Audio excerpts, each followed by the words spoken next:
Welcome to our channel, where we journey into the forgotten corners of history and uncover the stories that shaped our modern world. Today we're stepping back into Victorian London, but we're not just exploring the cobblestone streets or the grand architecture. We're diving into something far more fascinating, something that consumed the Victorian mind with an intensity we can barely comprehend today. We're exploring why Victorian London became utterly obsessed with time, with clocks, with schedules, with punctuality, and how this obsession, this strange cultural revolution, intertwined with their elaborate mourning rituals to create a society where every moment was measured, every minute accounted for, and death itself ran on a timetable. So settle in, because you're about to discover how the Victorians turned time into both a tool of progress and a prison of their own making. Before we dive deep into this fascinating world, if you love exploring history's most intriguing mysteries and cultural obsessions,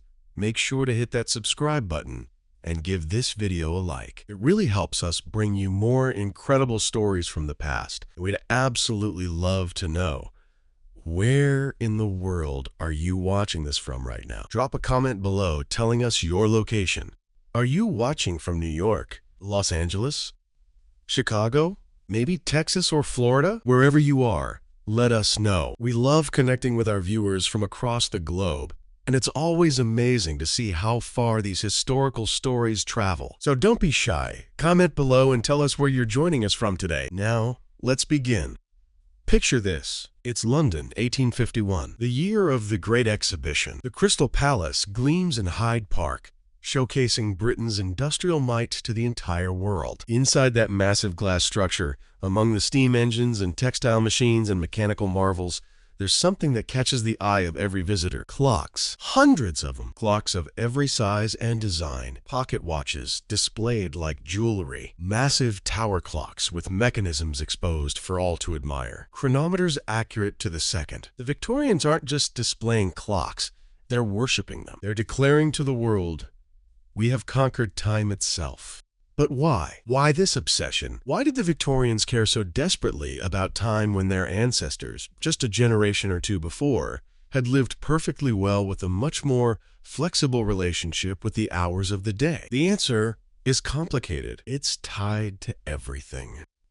To the railways, to the factories, to the telegraph, to empire, to death. Yes, to death. Because in Victorian London, time and mortality became inseparable. Every ticking clock, a reminder.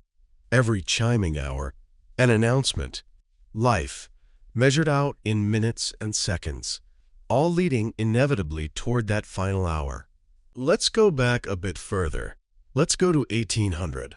London before the Victorian era truly began. Time in 1800 was a local affair.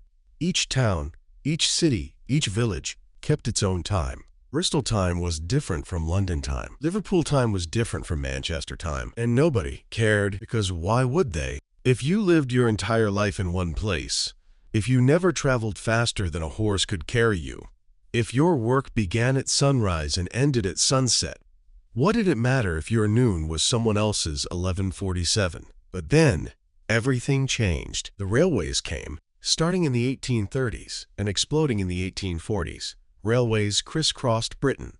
Suddenly, you could travel from London to Birmingham in a few hours, instead of a full day. You could leave Manchester in the morning and be in London by evening. Miraculous. Revolutionary. Absolutely. Chaotic. Because how do you run a railway when every town has different time? How do you publish a timetable when Bristol's 3 o'clock is London's 3:15? The answer? You can't. So the railways, they standardized time. They forced it. Railway time. That's what they called it. And railway time was London time. Greenwich Mean Time, to be precise. The Royal Observatory at Greenwich became the center of time itself. Every railway station clock in Britain was synchronized to Greenwich. Every timetable printed in Greenwich time. And slowly, reluctantly at first, then inevitably, everyone else followed. By 1847, most public clocks in Britain showed Greenwich Mean Time. By 1855, most towns had officially adopted it. By 1880, it was law. Britain, an entire nation, marching to the same rhythm. The same seconds, The same minutes, the same hours. Time had been standardized, controlled, conquered, or so they thought. But this created something new, something the world had never quite seen before: time anxiety. Because once everyone agrees what time it is, you can be late. Before standardized time, "I'll meet you mid-morning" was perfectly acceptable. After, "I'll meet you at 10:15" became the norm. And if you arrived at 10:20, you were late. Inconsiderate, rude, your reputation damaged over 5 minutes. The Victorians, they didn't just adopt standardized time. They weaponized it. They turned punctuality into a moral virtue. Being on time wasn't just practical, it was righteous. It showed discipline, character, respectability. And being late showed weakness, lack of self-control, moral failing. The Victorians believed, truly believed, that you could judge a person's entire character by whether they arrived on time. This seems extreme to us, but to understand it, you have to understand what was happening to Victorian society. Everything was changing. Everything was accelerating. The old agricultural rhythms, gone. The seasonal patterns that had governed life for thousands of years, irrelevant. Now, life ran on factory whistles, on railway timetables, on business hours. The world was speeding up, and if you couldn't keep pace, you'd be left behind. The factories, they were the worst, or the best, depending on your perspective. Factory owners loved time. They measured everything. Workers clocked in at precisely 6 a.m., not 6:02, not 6:05. 6. The factory gates would close. If you were late, you didn't work that day. No work, no pay. Your family went hungry. So you learned. You learned to wake before dawn, to calculate exactly how long the walk to the factory would take, to account for weather, for crowds, for anything that might delay you. You learned to be early, because late was catastrophic. And the factory owners, they installed clocks, massive clocks, visible from everywhere in the factory floor. So you could see, always see, how much time you had left, how many hours until lunch, how many minutes until the whistle. Time became surveillance. The clock didn't just tell you the hour, it watched you, judged you, measured your productivity. The middle classes, they embraced this too, not because they worked in factories, but because they wanted to distinguish themselves from those who did. Punctuality became a class marker. The wealthy could afford to be fashionably late. That was actually a thing, because their time was valuable. The poor were controlled by time, slaves to the clock. But the middle class, they were punctual, precisely, virtuously on time, never early like a desperate worker, never late like an aristocrat, exactly on time. This obsession seeped into everything. Dinner parties started at the specified hour. Church services began when the clock struck. Business meetings, no longer sometime Tuesday afternoon, but Tuesday at 2 p.m. sharp. Social calls had prescribed hours. You could call on someone between 3 o'clock and 5 p.m. Not before, not after. To call at 2:45, presumptuous. To call at 5:15, rude. The day was divided into segments. Each segment had rules based on time. And the clocks themselves, they multiplied. Every middle-class home had to have a clock. Multiple clocks. Mantel clock in the parlor, a grandfather clock in the hall, pocket watches for the gentleman, decorative timepieces as status symbols. These weren't just functional objects. They were statements. We are respectable. We are modern. We are masters of our time. The ticking, constant ticking, became the soundtrack of Victorian life. But here's where it gets dark. Here's where time and death collide, because the Victorians, they measured death too. Funerals had schedules, mourning periods had precise durations. Grief itself was timed. When someone died, the clock was consulted. Time of death recorded exactly, not sometime in the early morning, but 3:42 a.m. Precision, always precision. And from that moment, the clock started on mourning. We talked in our previous video about the elaborate mourning culture, the black clothes, the social restrictions, but we didn't emphasize enough how timed it all was. A widow mourned for 2 years and 6 months, not about 2 years or a couple of years. 2 years and 6 months, exactly. The first year and 1 day, deep mourning. The next 9 months, second mourning. The final 9 months, ordinary mourning. Each period precisely defined. Each period with specific rules about clothing, behavior, social engagement. Why? Why this precision? Because the Victorians needed control. Death terrified them. It was everywhere. Child mortality was horrific. Disease could strike anyone at any time. Cholera, tuberculosis, typhoid. Death was random, chaotic, uncontrollable. But if they could put death on a schedule, if they could measure grief in months and weeks and days, then maybe they could manage it, contain it, make it bearable. The funeral itself ran like clockwork. Literally, the funeral procession would leave the house at a specified time, printed on the funeral cards. The funeral will commence at 2 p.m., and it did, precisely. The horses would arrive. The coffin would be loaded. The procession would begin. The church service, timed. The burial, scheduled. Everything, coordinated, because a funeral, like everything else in Victorian life, could not be allowed to descend into chaos. The church bells, they announced deaths on a schedule too. When someone died, the bells would toll, but not immediately, at the next scheduled hour. So, if you died at 3:20 a.m., the bells might wait until 6 a.m., or perhaps 8 a.m. when more people would hear the death toll, a public announcement. But a scheduled one, even in death, you waited your turn. And the clocks, they stopped. This is one of the strangest Victorian customs. When someone died in a house, all the clocks were stopped at the moment of death, or at least at the time the body was discovered.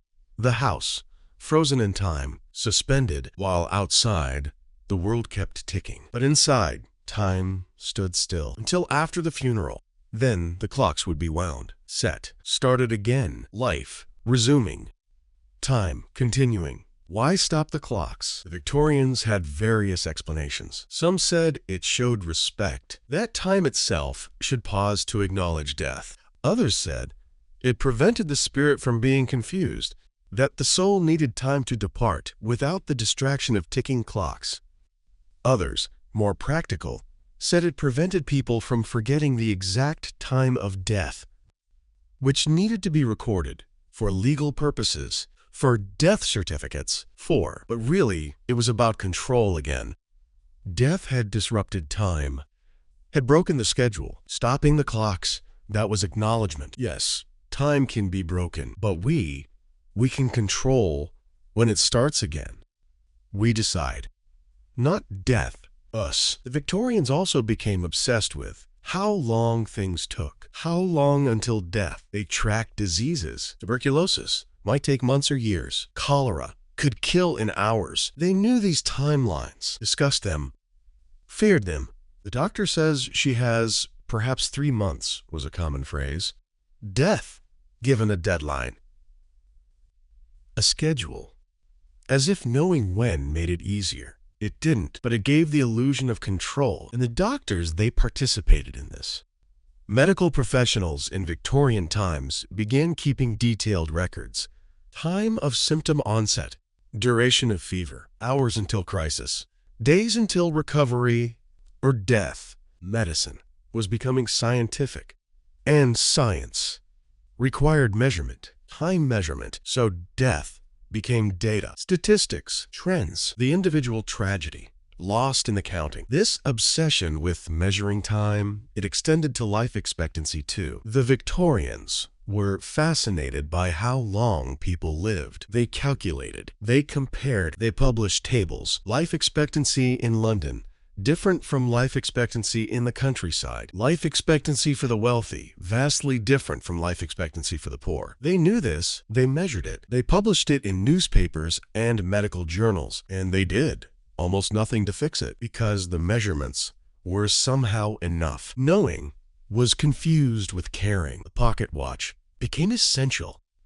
Every gentleman carried one, not just to know the time, but to be seen checking it, to demonstrate, I am a man who values time. Who manages time? Who controls time? The pocket watch, status symbol and tool. Gold cases for the wealthy, silver for the middle class, brass for the workers who could afford one at all. The chain, visible across the waistcoat, a declaration. I am punctual. I am respectable. I am modern. And they checked them constantly, compulsively, pulling out the watch, flipping open the case, checking the time, even when they didn't need to know. It became a nervous habit, an anxiety response. What time is it? What time is it? What time is it? As if time might escape if you didn't keep watching it. The railway stations became temples to time, massive clocks, visible from everywhere, because missing your train, catastrophic. The timetables, printed and distributed, studied like scripture. The 10:15 to Manchester, the 3:30 to Brighton. Exact times. And the trains, they tried to keep them. Tried desperately. Because a late train, that was failure. Embarrassment. A sign that progress wasn't progressing fast enough. But here's the thing. Here's what the Victorians discovered. Time can't actually be controlled. You can measure it. You can schedule around it. You can build your entire society on punctuality and precision. But time keeps moving at its own pace, indifferent to your clocks and timetables and desperate need for order. Time and its partner death, they don't care about your schedule. So the Victorians, they lived in constant tension between the time they could measure and the time they couldn't control, between the punctual, ordered, scheduled world they were building and the chaotic, unpredictable reality of mortality that kept interrupting their plans. Death, the ultimate disruption, the appointment you couldn't reschedule, the deadline that couldn't be extended. And this tension, this anxiety, it drove them to build more, measure more, control more. If they just had better clocks, more accurate timekeeping, more precise schedules, then maybe they could stay ahead of death. Maybe they could build a world so ordered, so controlled, so perfectly timed that chaos couldn't touch them. They couldn't, of course. No one can. But they tried. Oh, how they tried. And in trying, they created something new. A relationship with time that we inherit. We live with, we struggle with. Every time we check our phones for the time, every time we feel anxious about being late, every time we try to pack more into our schedules, we're living out the Victorian legacy. Their obsession became our obsession. Their anxiety, our anxiety. The ticking clock, still watching, still judging, still measuring every moment until there are no moments left. The Victorian obsession with time didn't just exist in the abstract, it lived in the streets. It breathed in the factory smoke. It echoed in the church bells that rang every quarter hour, reminding Londoners that another 15 minutes had slipped away forever.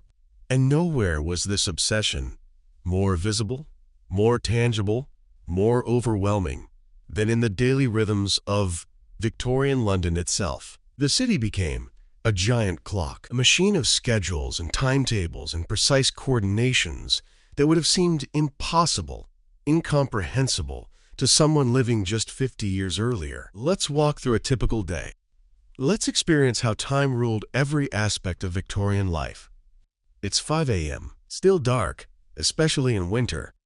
But the city is already waking, not naturally, not gradually, but all at once, because the factory whistles blow.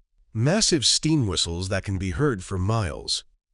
Each factory has one, and at precisely 5 a.m. or 5:30 or 6 o'clock, depending on the industry, they scream. A sound that tears through the darkness. A sound that says, time to work. Now. Not in a few minutes. Now. The workers, they're already awake.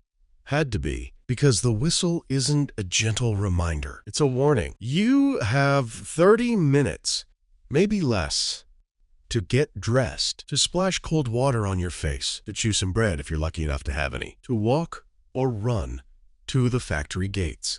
Because those gates, they close exactly on time. The factory owners, they installed massive clocks above the gates, visible from blocks away, so you could see as you hurried through the pre-dawn streets whether you'd make it, whether you'd eat today, whether your children would eat today. And if you arrived at 6:02, the gates were closed, locked. You could see your workmates inside, see the machines already running, but you were locked out.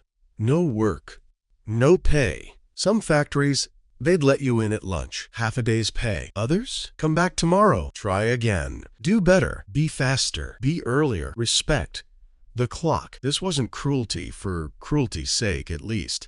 The factory owners didn't see it that way. They saw it as efficiency, discipline, modern management. The factory ran on time. The machines didn't wait. Production schedules had to be met. Orders had to be filled. And if you couldn't respect time, couldn't be where you needed to be when you needed to be there, then you were the problem. Not the system, you.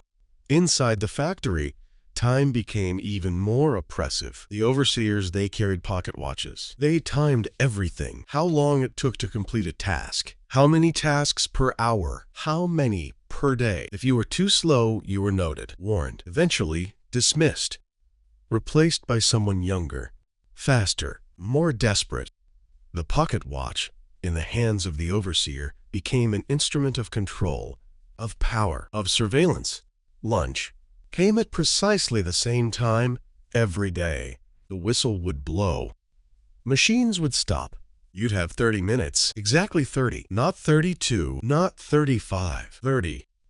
And then the whistle again. Back to work. If you were still eating, too bad. If you'd gone to use the privy, should have gone faster. The clock didn't care about your human needs, your discomfort, your hunger. It just ticked. But let's shift perspective. Let's visit a middle-class household. The servants there, they also lived by strict schedules, but different ones, more refined. The scullery maid, she rose at 4:30 a.m., not because a factory whistle woke her, but because that was her duty. Her schedule, written out by the housekeeper. Every task, assigned a time. 4:30, rise and dress. 4:45, begin kitchen fires. 5:15, clean the grates. 5:45, sweep the front steps. 6 o'clock, begin breakfast preparations. And on. And on. Every moment accounted for. The housekeeper, she kept a schedule book, times written down, tasks allocated, and she checked.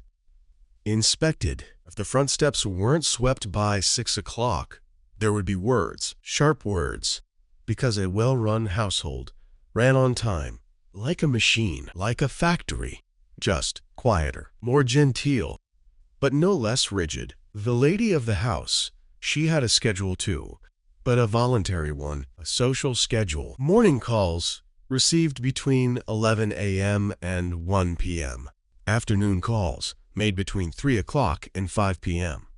Dinner served at 7 o'clock or 7:30 or 8 o'clock, depending on fashion and the season, but always at the same time. Consistency, predictability, order. And if you were invited to dinner at 7:30, you arrived at 7:30, not 7:15. That would be presumptuous. Suggesting you expected drinks or conversation before dinner, not 7:45. That would be rude. Making everyone wait. No. 7:30 meant 7:30. The Victorians developed an almost supernatural ability to arrive exactly on time. Not early, not late. Exactly. How? Pocket watches, constant checking, careful calculation of travel time, and anxiety. Deep, persistent anxiety about being late. Because being late to a dinner party wasn't just an inconvenience. It was a social disaster. It suggested you didn't value your host's time, didn't respect them, didn't care enough to be punctual. Your reputation could be damaged. Invitations might stop coming, all because you arrived 15 minutes late. The streets of London, they had schedules too. The crossing sweepers, the children and desperate adults who cleared paths through the horse manure and mud, they had regular corners, regular hours. The morning rush of businessmen heading to offices, the afternoon ladies going shopping, the evening theater crowds. The sweepers, they learned the patterns, learned when to be where.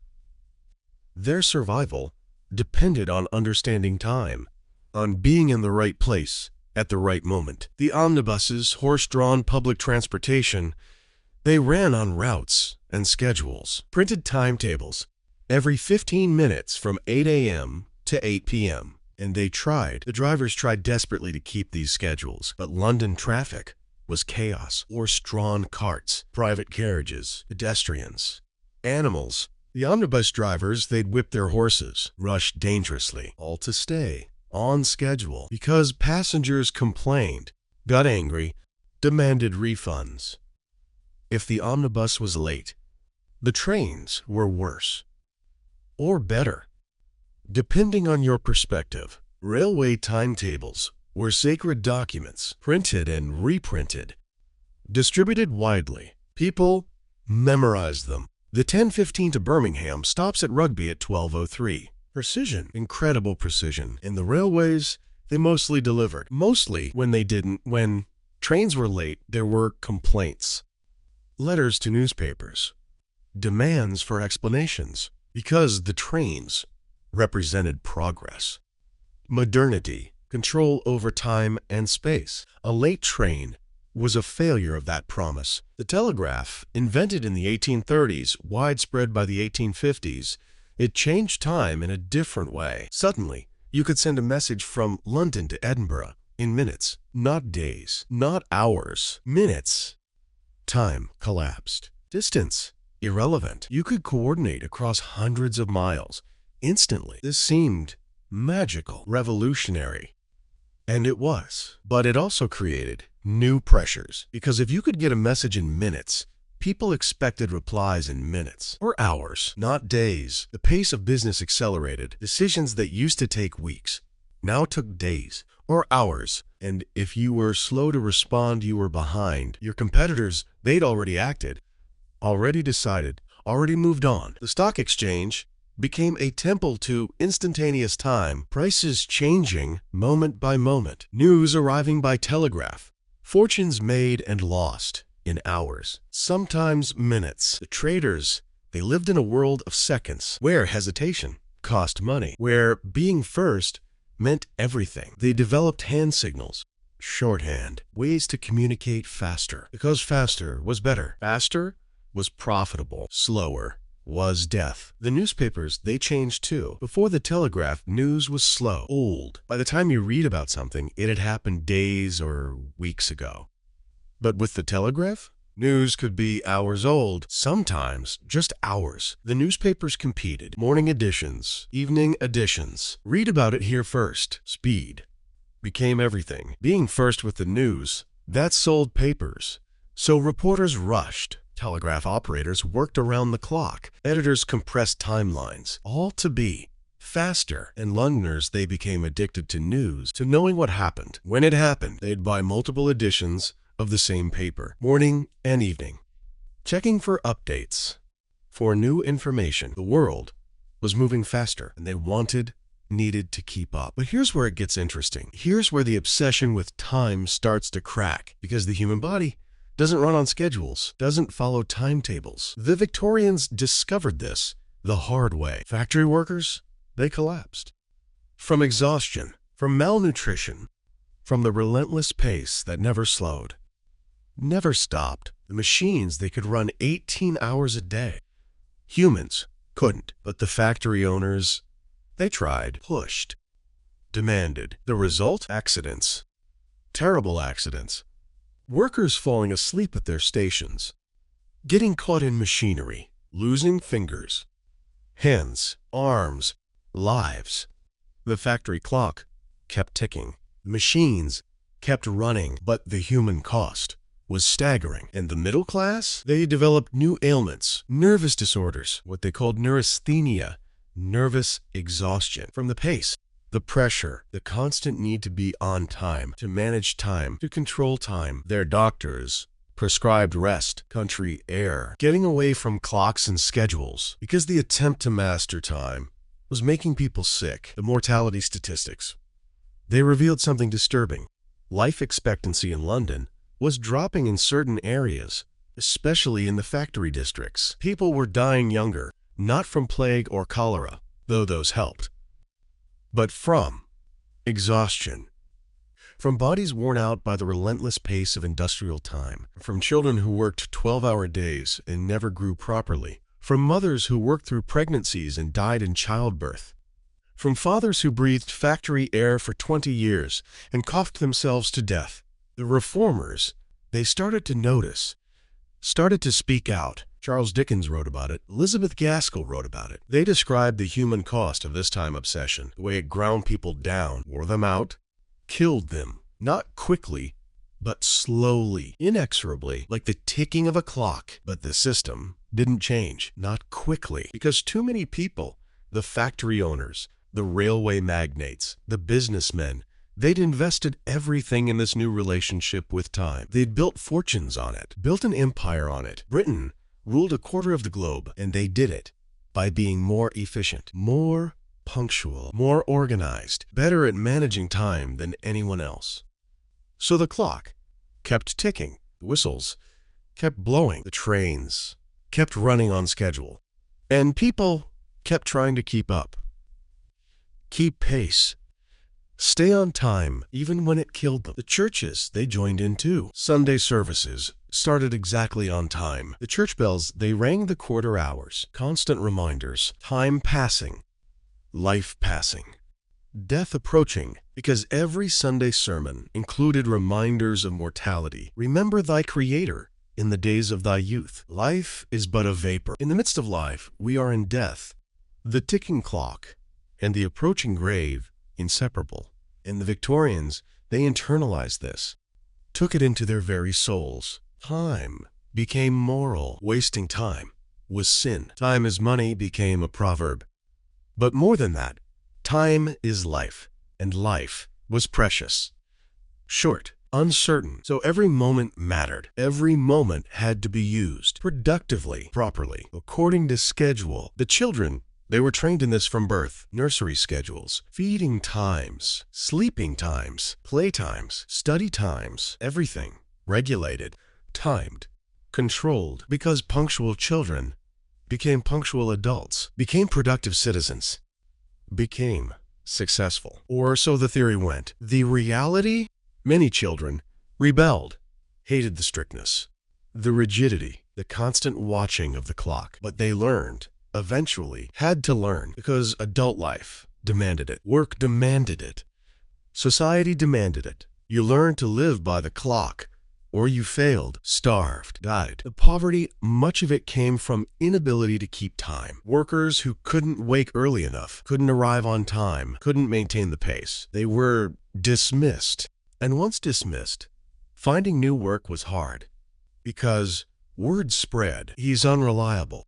She's always late. Can't keep to a schedule. Your relationship with time determined your employability, your survival. And for the disabled, the sick, those whose bodies couldn't maintain the pace, they fell through into poverty, into workhouses, into early graves. The clock showed no mercy. The schedule made no accommodations. You kept up or you perished. The workhouses, they ran on strict schedules too. Wake at 6 a.m., breakfast at 6:30, work from 7 o'clock to 12 o'clock, lunch at 12 o'clock, work from 1 o'clock to 6 o'clock, supper at 6 o'clock, bed at 8 o'clock. Every day the same, designed to be punitive, to discourage people from seeking help, to make poverty so unpleasant that you'd do anything to escape it. But here's the cruelest part. Many people in workhouses were there because they couldn't keep up with time, couldn't maintain employment because of age or illness or disability. And now they were being punished with even stricter time discipline, even more rigorous schedules. It was circular, cruel, inescapable. The death rate in workhouses was staggering. People died at scheduled times almost. Morning inspections would find the nights dead, bodies removed before breakfast, before the living residents had to see, had to acknowledge. Death kept on schedule, managed, controlled, hidden. And when someone died in a workhouse, the funeral was scheduled, not according to the deceased's wishes or family preferences, but according to efficiency. The workhouse had a contract with a burial service. Bodies collected on Tuesdays and Fridays. So if you died Wednesday, you waited until Friday, dead but waiting, for your scheduled removal. This reduction of death to schedule, it should have bothered people more than it did. But the Victorians, they'd become so accustomed to scheduling everything that scheduling death seemed natural, proper, efficient. The clock ruled everything, even, especially, death itself, the Victorian relationship with time became even stranger when you look at how they tried to measure the immeasurable, how they attempted to schedule the unschedulable. They wanted to know exactly how long grief should last, how many hours of sleep were morally acceptable, how many minutes a proper conversation should take. They created rules, elaborate, specific rules, for things that had always been fluid, natural, human. And in doing so, they created a culture of constant anxiety, because you could always be doing it wrong, always be off schedule, always be failing. The mourning periods we mentioned before, they weren't just general guidelines, they were precise, documented, published in etiquette books that sold thousands of copies. Women, especially women, studied these books like instruction manuals for life, because getting mourning wrong was social suicide, and the rules were Byzantine in their complexity. It wasn't just wear black for 2 years. It was specific types of black, specific fabrics, specific accessories for specific time periods, all measured, all timed. First year and 1 day of deep mourning, Parramatta cloth or Henrietta cloth, dull, non-reflective fabric, crepe trim, crepe veils, no jewelry except jet, no social visits except to immediate family, no entertainment, no music in the home, no reading except religious texts. Your life paused, suspended for exactly 1 year and 1 day. Not 1 year, not 13 months. 1 year and 1 day. Why the extra day? Nobody really knew anymore. But the book said it, so it must be done. Months 9 through 18, second mourning. You could introduce some silk into your wardrobe now. Less crepe, shorter veils. Perhaps, if you were daring, a touch of white at the collar or cuffs. Still no social events, but you could receive visitors now, limited visitors, for limited times, carefully prescribed, Tuesday and Thursday afternoons from 2 o'clock to 4 o'clock, not Monday, not all afternoon, exactly those times. The calendar, the clock, measuring out your grief in precise increments, months 18 through 30, ordinary mourning. Gray could be introduced, lavender, mauve, the half-mourning colors. More jewelry permitted, not colorful stones, but perhaps pearls, perhaps amethyst. You could attend church regularly now, could go on walks, could even cautiously accept dinner invitations, though not dances. Never dances. Not until mourning ended completely. And when did it end? At exactly 2 years and 6 months. Not 2 years and 5 months. Not 2.5 years approximately. Exactly 2 years and 6 months. And women, they tracked this, kept calendars, marked off the days, counted down to freedom. Because these weren't suggestions. They were requirements, enforced not by law, but by something more powerful. Social pressure. Other women watched, judged, gossiped. Did you see Mrs. Henderson wearing lavender already? And it's only been 17 months since her husband died. Scandalous. Your grief, public property. Your timeline, subject to community surveillance. But here's what's fascinating. The Victorians claimed these rules were about respect for the dead. But really, they were about control of the living, especially control of women. A widow in deep mourning couldn't remarry, couldn't work in most professions, couldn't manage her own social life. She was frozen, locked in place for 2.5 years. By the time she emerged, she might be too old for remarriage. Her property, if she had any, might have been claimed by male relatives. Her influence diminished. Men's mourning, 1 year, sometimes less, and the rules were looser. A black armband, dark suits, which many men wore anyway. They could continue working, continue socializing, continue living. The time burden of grief fell overwhelmingly on women, and it was measured, timed, controlled, with precision that would make a factory foreman proud. Children's mourning, that was complicated too. Children mourning parents, 6 months to a year. Parents mourning children, it varied by the child's age. An infant, perhaps 3 months. A teenager, 6 months. This seems horrifying now, suggesting that a baby's death deserved less grief time then in adolescence. But the Victorians, they were trying to make rules for everything, trying to standardize, even sorrow. And the mourning stationery, even that had time rules. Black bordered paper for correspondence during mourning. But the width of the border? That changed over time. Deep mourning, wide border, quarter-inch or more. Second mourning, narrower. Ordinary mourning, just a thin black line. People actually measured these borders with rulers to ensure they were exactly right. For the exact stage of mourning, the correct amount of grief expressed in fractions of inches. The calling cards, same thing. Black borders, varying widths, changing over time. You'd hand your card to a butler or maid when making a social call, and they and their employers would examine it. Check the border width, calculate where you were in your mourning period, whether you should be receiving visitors yet, whether they should receive you, your grief measured in millimeters.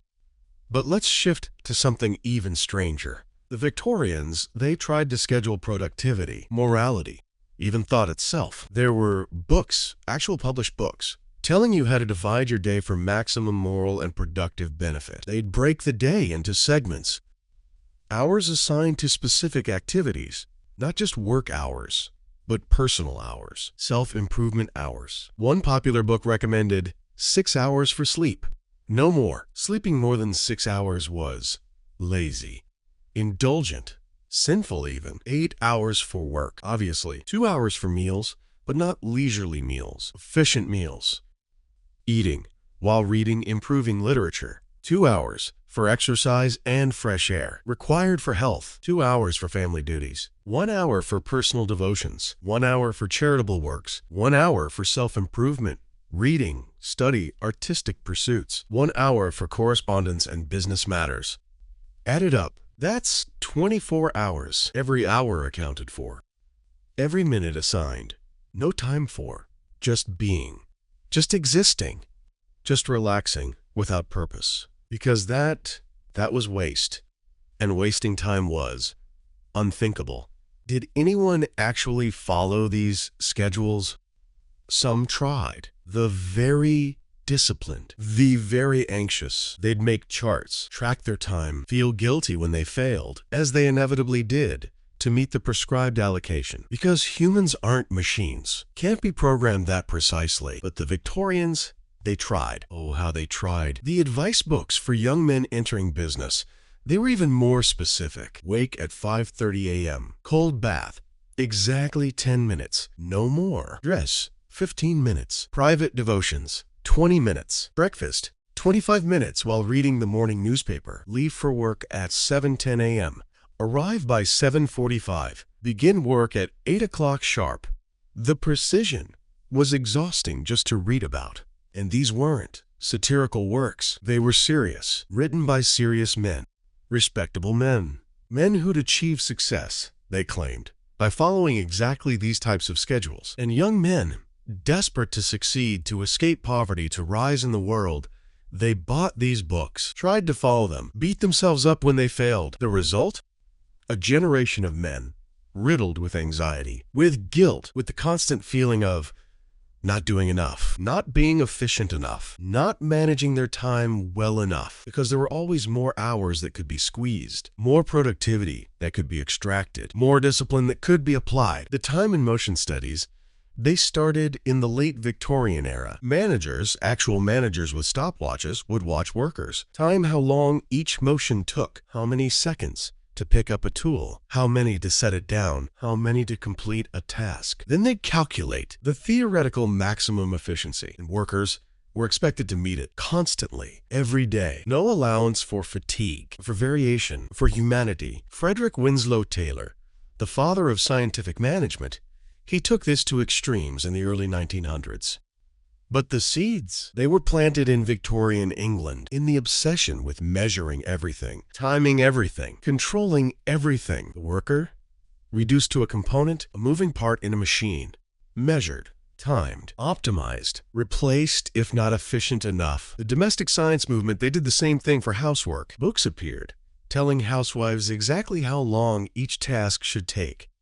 Making a bed, 6 minutes. Sweeping a room, 12 minutes. Preparing breakfast, 45 minutes. Washing dishes, 20 minutes. And housewives, they tried to meet these standards, felt inadequate when they couldn't, because the book said if you organize properly, if you're efficient enough, you can do it all in the prescribed time. But the books, they didn't account for children needing attention, for unexpected messes, for equipment that broke, for supplies that ran out, for the thousand small variables that make up actual life. They just gave the times. And women internalized the message, if you can't do it in the prescribed time, you're failing, you're inefficient, you're inadequate. The school schedules, they imposed this time discipline on children from a young age.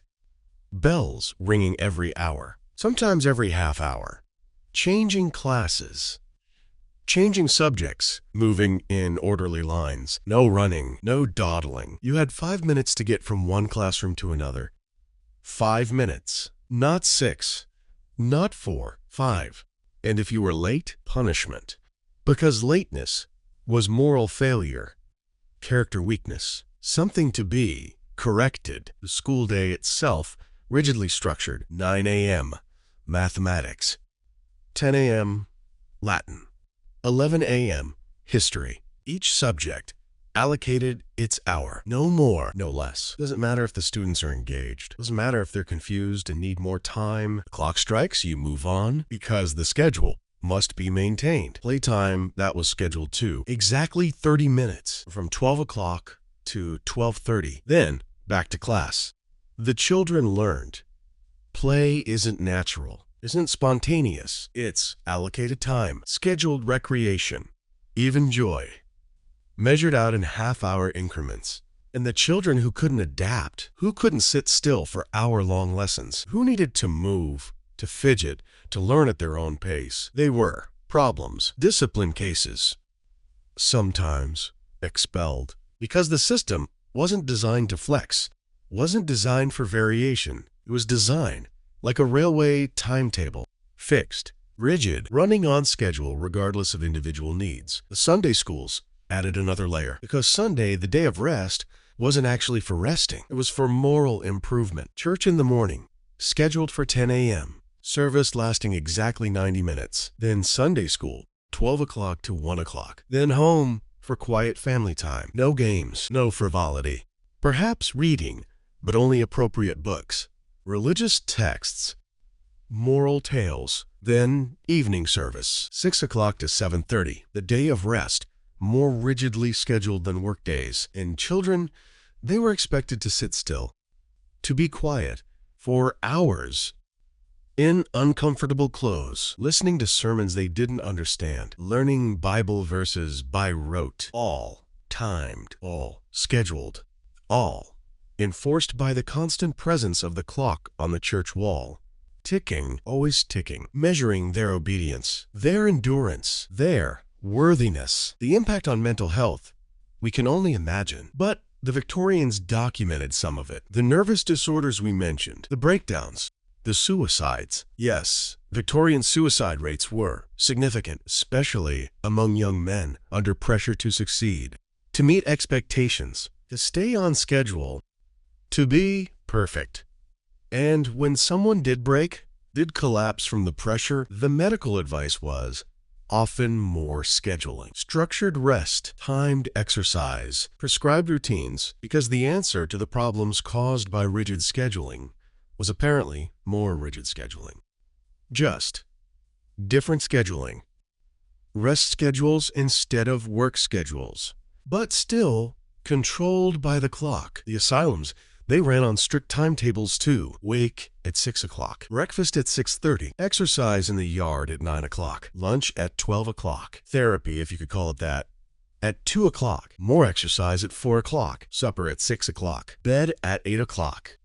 Every day, the same, for months, years, until you were cured or broken or dead. The clock, ticking through it all, indifferent, relentless, measuring time you'd never get back. The death rate in asylums was high, higher than in the general population. People died on schedule almost. The morning rounds would find them, bodies removed before breakfast. The routine continuing, the clock still ticking, still dividing the day into segments, still measuring everything. The Victorians didn't just measure time in their daily schedules. They tried to measure it in their very souls. They created entire philosophies around time, moral frameworks that said your relationship with time determined your worth as a human being. Time is money wasn't just a saying. It was theology, scripture, the unquestionable truth upon which entire lives were built. And this belief, this time religion, it seeped into everything, into how they raised children, into how they judged criminals, into how they defined success and failure, into how they ultimately faced death. The self-help movement, it started in Victorian England. Books with titles like Self-Help by Samuel Smiles, published in 1859, became massive bestsellers. These books preached a simple gospel: you can succeed if you just manage your time properly. Work hard enough, stay disciplined enough, follow the schedule, and success, wealth, respect, happiness will follow, inevitably, like clockwork. Samuel Smiles wrote, "Lost wealth may be replaced by industry, lost knowledge by study, lost health by temperance or medicine, but lost time is gone forever." Forever. That word carried weight because the Victorians, they believed in forever, in eternity, in heaven and hell. And wasting time that wasn't just inefficient, it was eternally consequential. You were wasting the gift God had given you, the limited hours of your mortal life. Every wasted minute was a sin, a rejection of divine purpose. This created tremendous pressure, because how do you know if you're using your time well enough? There's always more you could be doing, more productivity you could extract, more improvement you could achieve. The goal: perfection, perfect time management, perfect efficiency, perfect control. But perfection is impossible, so you fail constantly, daily, and that failure weighs on you. The concept of killing time became genuinely disturbing to Victorians. You'd hear people say, with real horror, "He's just killing time," as if time were alive, a living thing you could murder. And killing it was as serious as any other killing, perhaps more serious, because you were killing your own opportunities, your own potential, your own future. Leisure became suspect, deeply suspect, unless it was productive leisure, reading improving books, attending educational lectures, visiting museums. These were acceptable. But sitting and doing nothing, letting your mind wander, daydreaming, these were dangerous, sinful, the devil's playground. Idle hands are.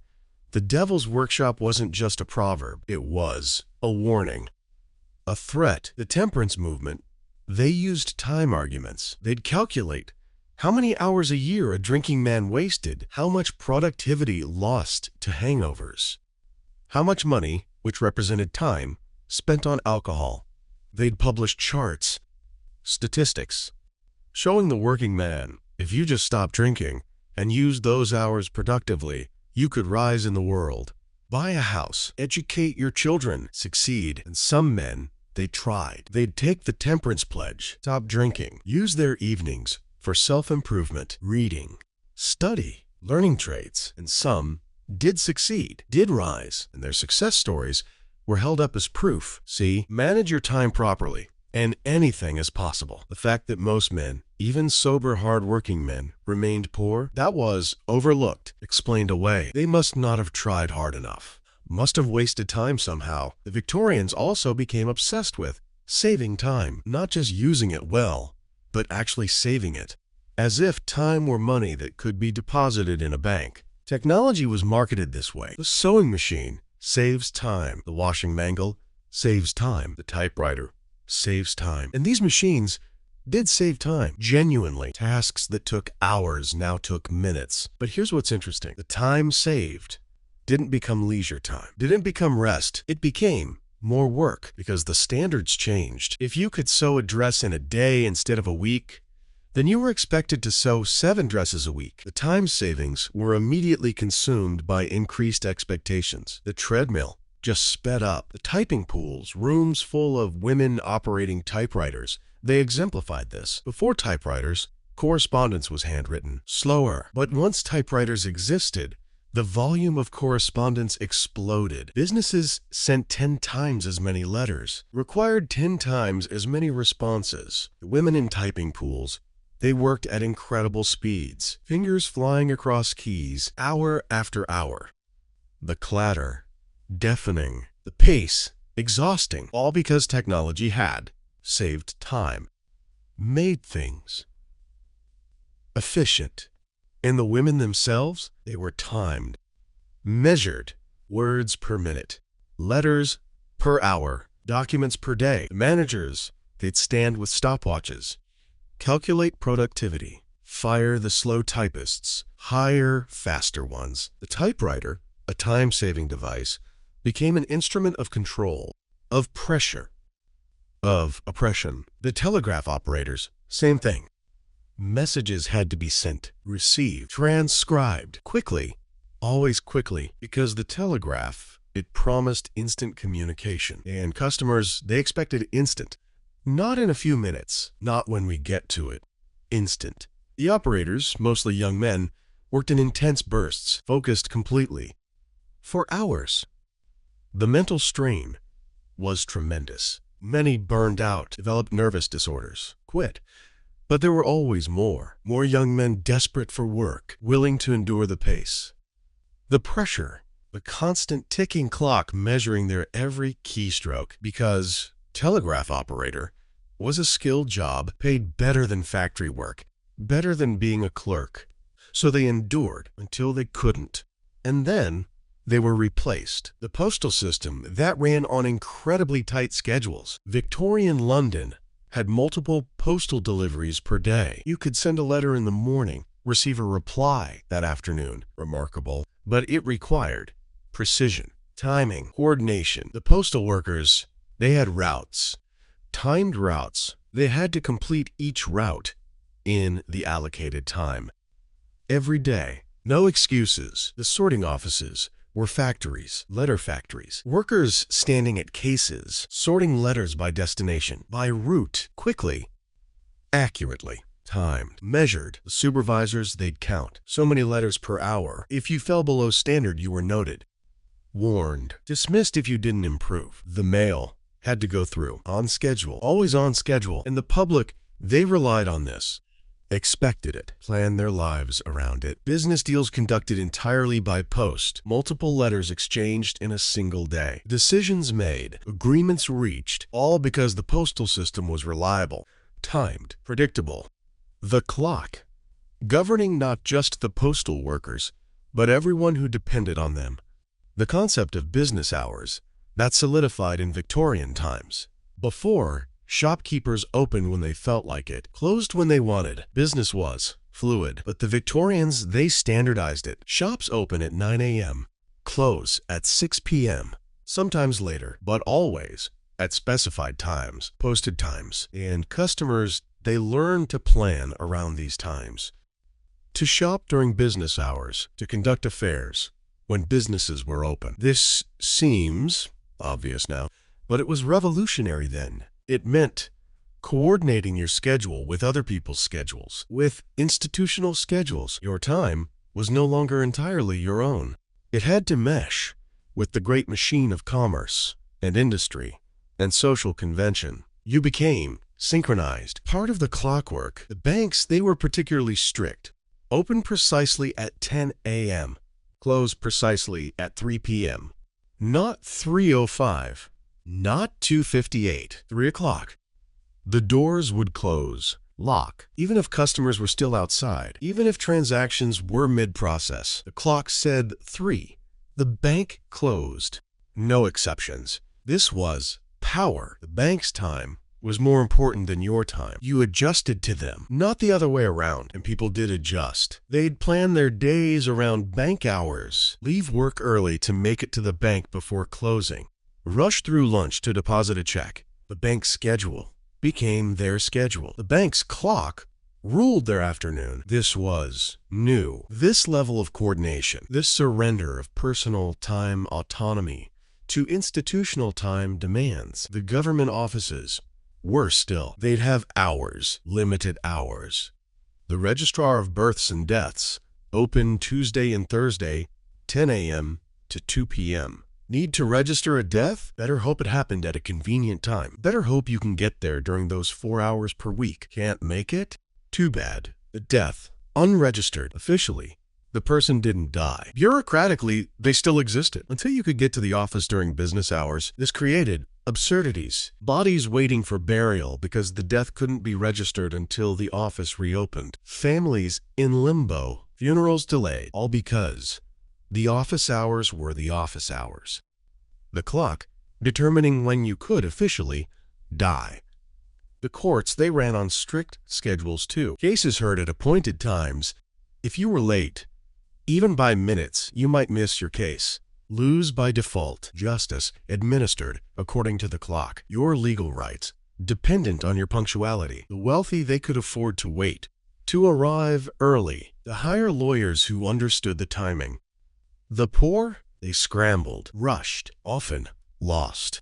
Not because their case was weak, but because they were late. The prisons, they imposed time discipline as punishment. Every minute scheduled. Wake at 5:30 a.m. Breakfast at 6 o'clock. Work from 7 o'clock to 12 o'clock. Lunch at 12 o'clock. Work from 1 o'clock to 5 o'clock. Supper at 5 o'clock. Exercise in the yard exactly 30 minutes. Bed at 7:30.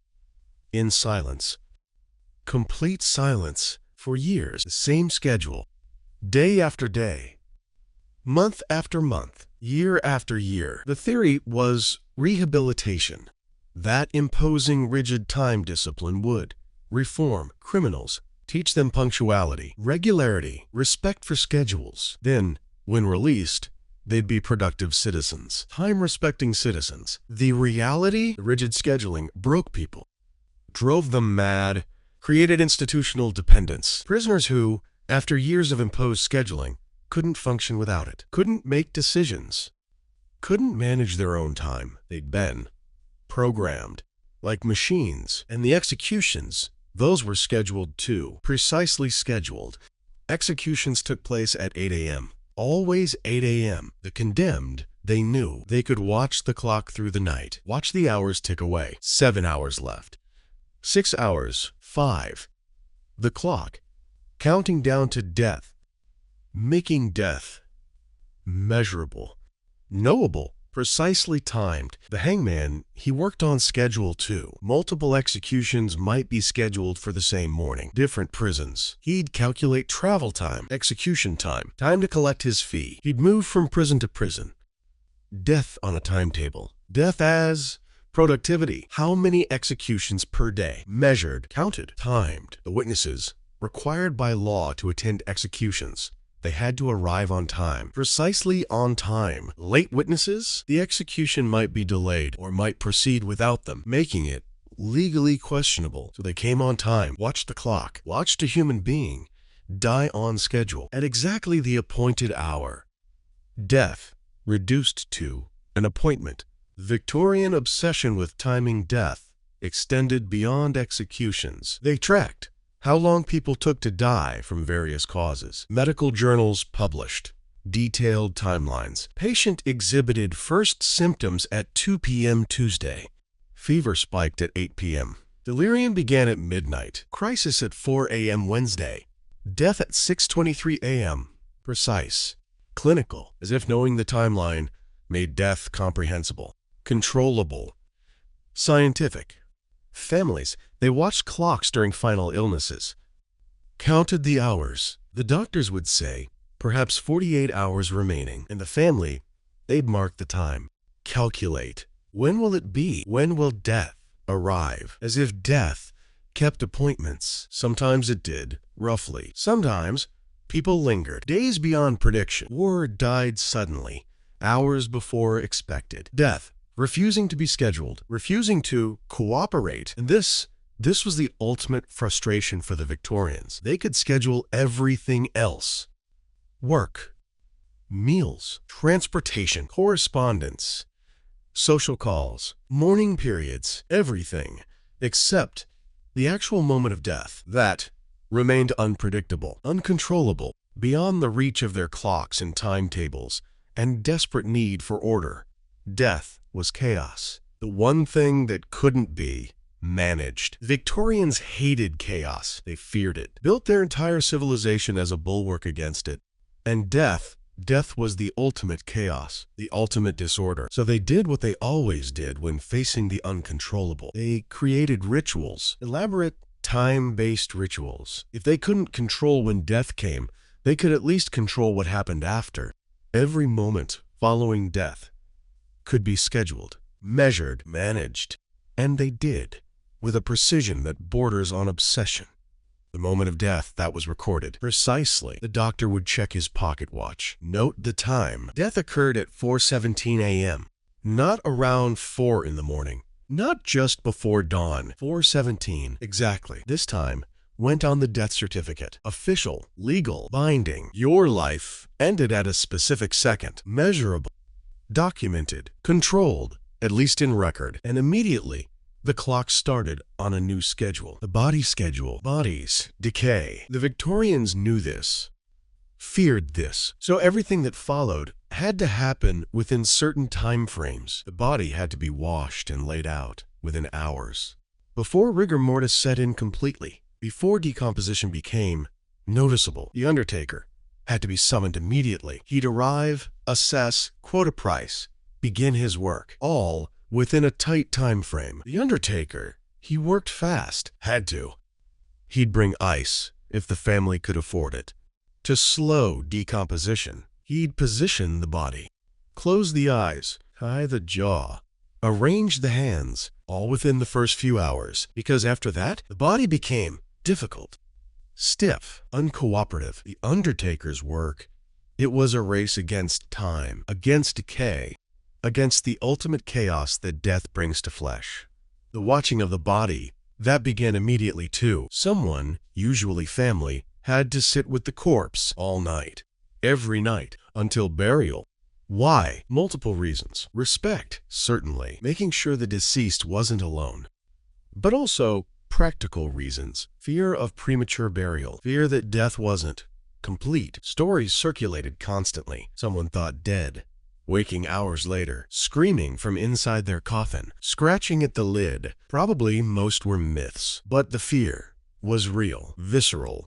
So you watched all night, making sure. But watching had a schedule too. Family members would take shifts. I'll sit from midnight to 3 a.m. You take 3 o'clock to 6 o'clock.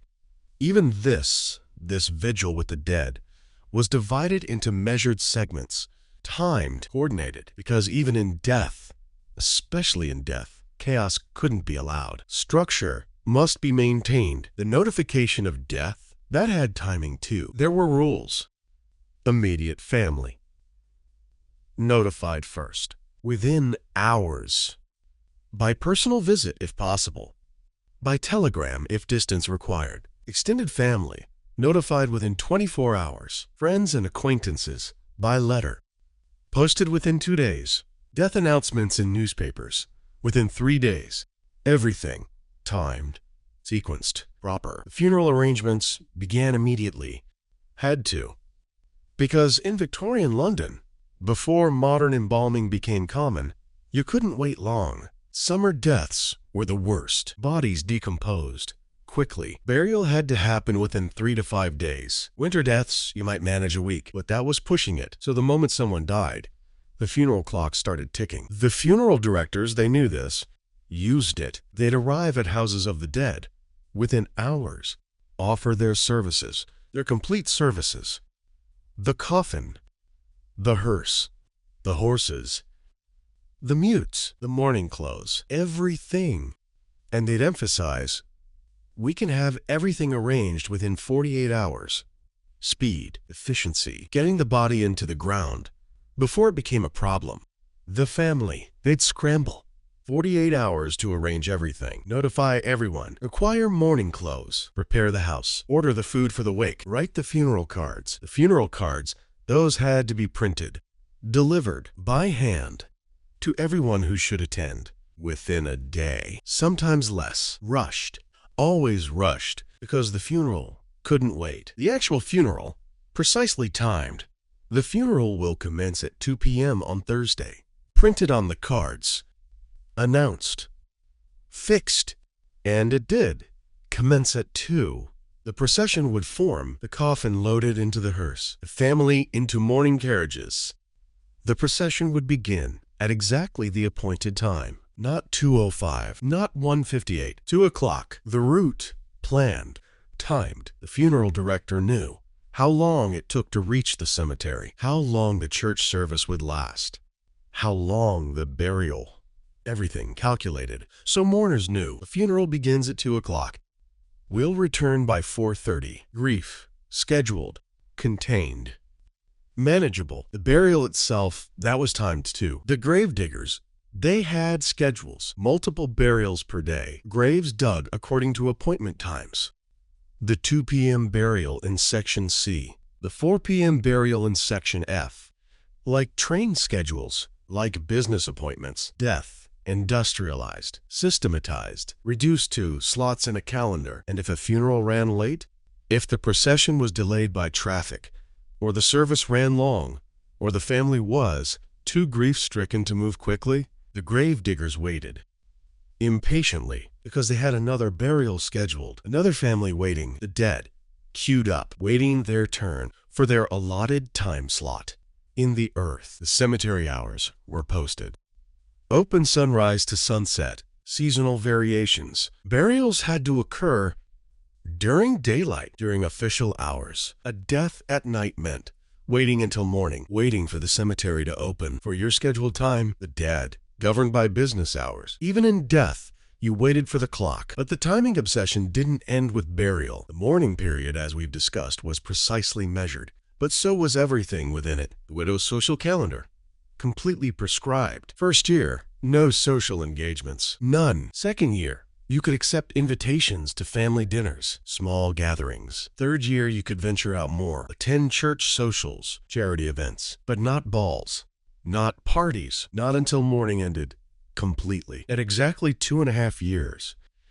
And people tracked this, kept calendars, marked anniversaries. Mother died March 15th, 1855. Deep mourning ends March 16th, 1856. Ordinary mourning ends September 15th, 1857. Calculated, planned, counted down, like a prison sentence. Serving time for grief, the anniversary of death became a scheduled event, annual remembrance.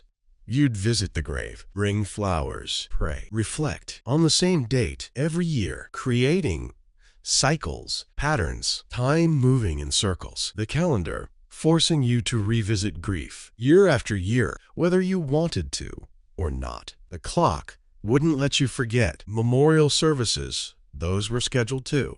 A month after death, 6 months, 1 year. Anniversaries marked, observed, with church services at appointed times. Families gathering because the calendar said to, because it was time, whether you felt ready or not, whether your grief was fresh or fading. The schedule demanded observance.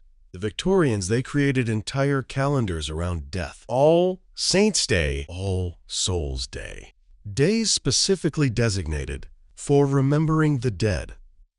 Attending cemetery, praying, grieving communally, on schedule. Death woven into the very fabric of time itself. The calendar, a constant reminder of mortality, of loss, of the dead, watching from beyond. And the clocks in homes, they participated in these rituals. We mentioned stopping clocks at the moment of death, but there's more. Some families would never restart certain clocks. The clock in the room where someone died might stay stopped forever. A permanent memorial, frozen at the moment of departure. Time literally stopped, preserved, a shrine to the last moment. Other families, they'd keep clocks but cover them during mourning, draped in black cloth, hidden, so the ticking wouldn't disturb, wouldn't intrude, because the ticking, that cheerful mechanical sound, it seemed wrong, inappropriate. When time had just stolen someone you loved, the clocks had to be silenced, covered, acknowledged as enemies almost. But eventually the clocks would be uncovered, restarted, set, wound, and life would resume on schedule, because the schedule demanded it. Work started at 8 a.m., whether your heart was broken or not, whether you'd buried a child yesterday or not. The clock didn't care. The factory whistle still blew.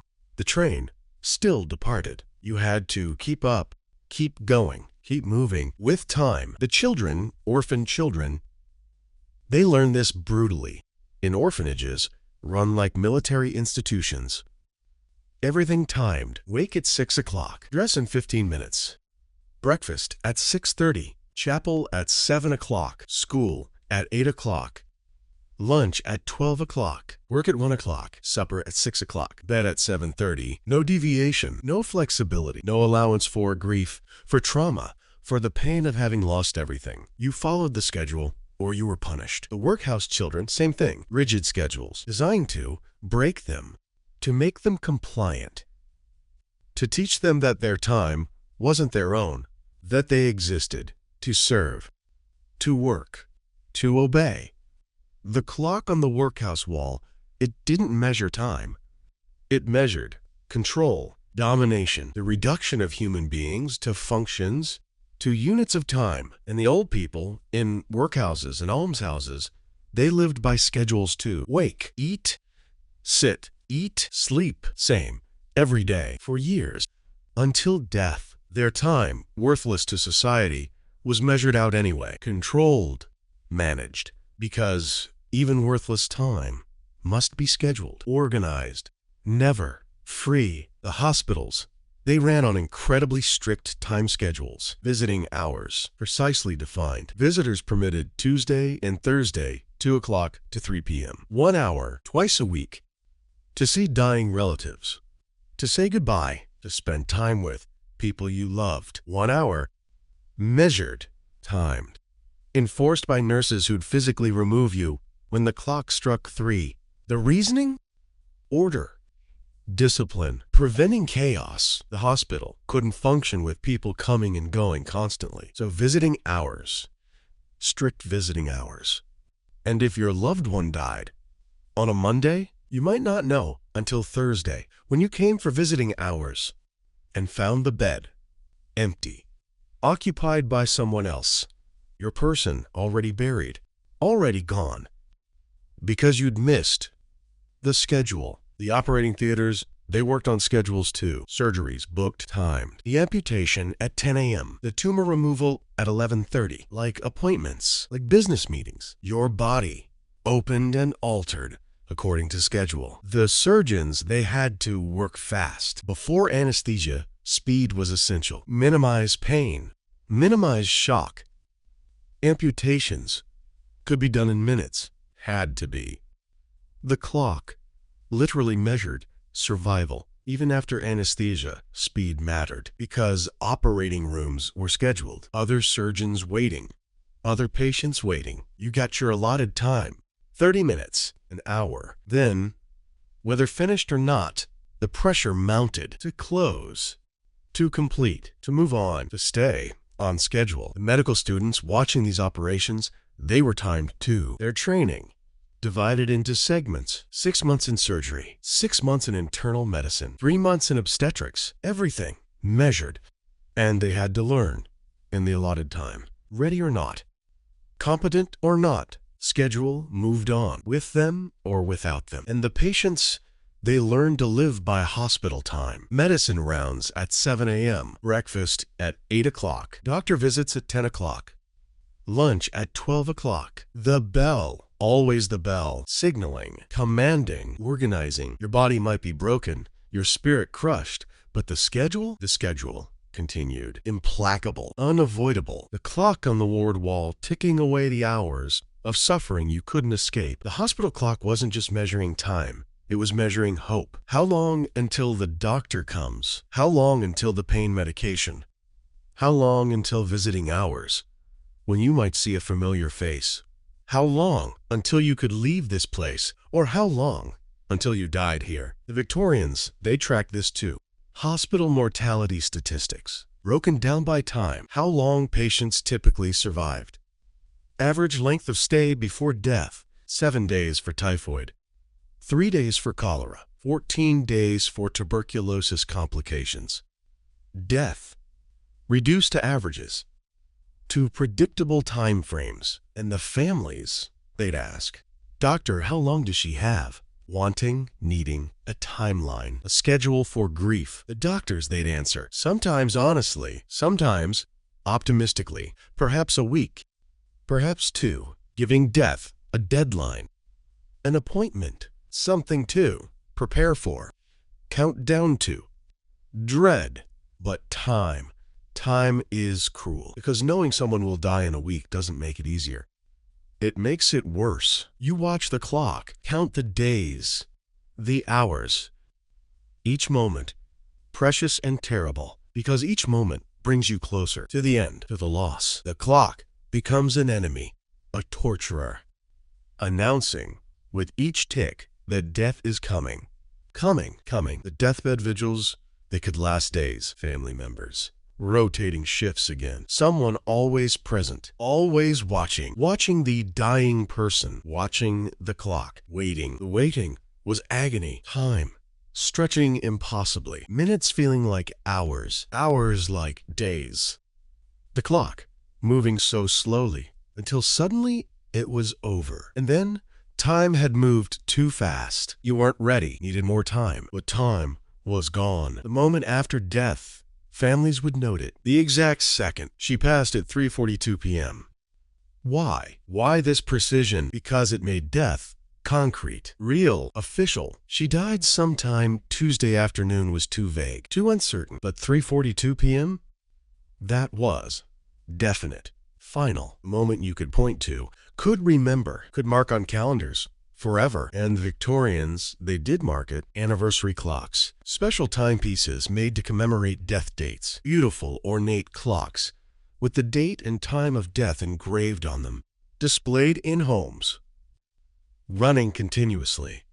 A constant reminder of loss, of time passing, of the moment when everything changed. These clocks, they were expensive, status symbols, showing we loved this person enough to literally buy time in their memory. The morning photography, that had strict timing too. The post-mortem photographs had to be taken quickly, within hours of death if possible, before decomposition advanced, before the body stopped looking like the person.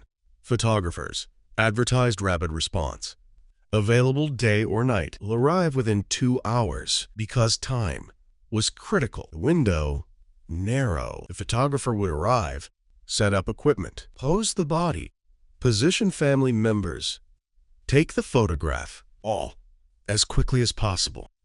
But carefully too, because this image, this was forever. The last image, the only image for many poor families. It had to be perfect, but it had to be fast. Time, the enemy. Time, decay. Time, stealing even the possibility of a good photograph. The photographs themselves became time capsules, frozen moments, death preserved. The Victorians would display these, frame them, look at them daily, a way to stop time, to hold on to someone, even though they were gone. The photograph said time could be captured, controlled, made permanent. But photographs, they also reminded that time had passed, was passing. The child in the photograph, dead 5 years now, 10 years, 20 years. The photograph, unchanging, but everyone else growing older, moving forward through time, while the dead remained frozen forever. At that moment, the cemeteries, they became gardens of frozen time, each gravestone marking a stopped clock. Life ended. Time halted. The dates engraved. Born 1823, died 1855. 32 years. Measured, counted, displayed. Your entire life, reduced to mathematics. A span of years. A calculation. Time, contained between 2 dates. And the epitaphs, they referenced time constantly. Gone but not forgotten. Until we meet again. At rest. Waiting for the resurrection. All speaking of time, of past time, of future time, of time suspended, of time that would somehow restart. In eternity, in heaven, where time, the Victorians believed, worked differently or didn't exist at all. This belief in timeless eternity, it was essential because linear time, ending in death, was unbearable. There had to be more. Time beyond time. Existence beyond the clock. Heaven, where the ticking stopped, where schedules ended, where you could just B. Forever, without pressure, without measurement, without the tyranny of the clock.